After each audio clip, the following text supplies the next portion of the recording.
So I just want to explain how these margins are, and this is a model that you can kind of go back to, right? So what we said is, and think about this as the P&L explained as a model, right? This is exactly the same as what we just saw in the P&L, but I'm explaining it as a model. So hopefully it's a little bit easier to understand. So we've got total revenue. If you look at total revenue for your business, that's broken up into these pieces, right? Net profit, which we said we need at least 10%, right? Owner income, which hopefully you guys are making some money, owner income. Operating expenses, right? So there's a percentage that you have to set aside for operating expenses, right? Direct labor is the thing that we spoke about. It's like that's if you've got people on the tools. And cost of sales. We kind of worked it backwards.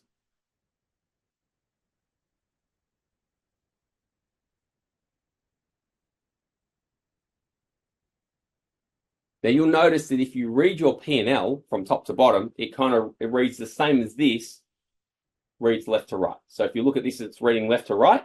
It's the same as your P&L. If you flip it up the other way, it's kind of the same as reading your P&L top to bottom. Make sense? Cool.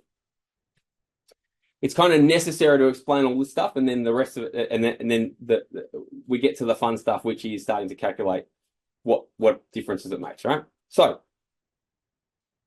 let's look at the cost of goods sold and direct labor, or what we call direct costs. These are the things that will tend to vary a lot with depending on the amount of sales that you're making. Right?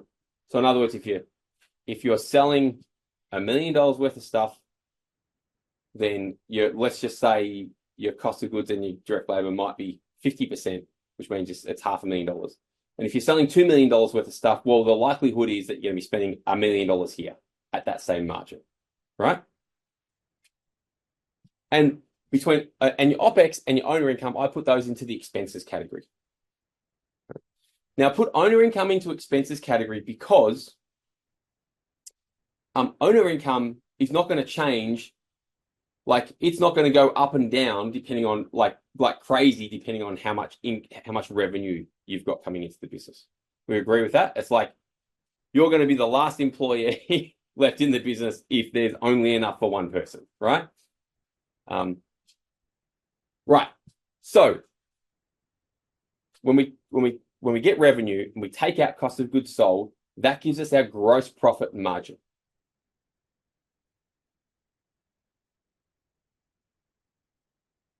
When we get revenue, we take out cost of goods sold and direct labor. That gives us our contribution margin.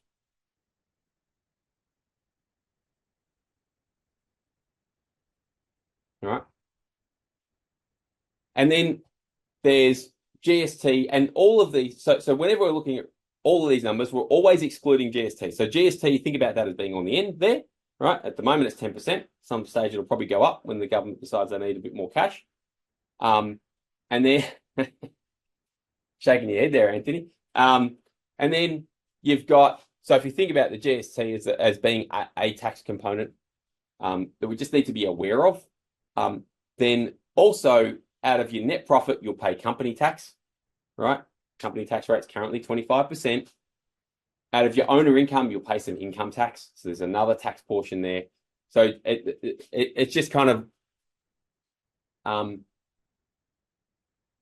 that's basically like, that's the simplest way I can map out, right? The way that money flows through your business, so to speak, right?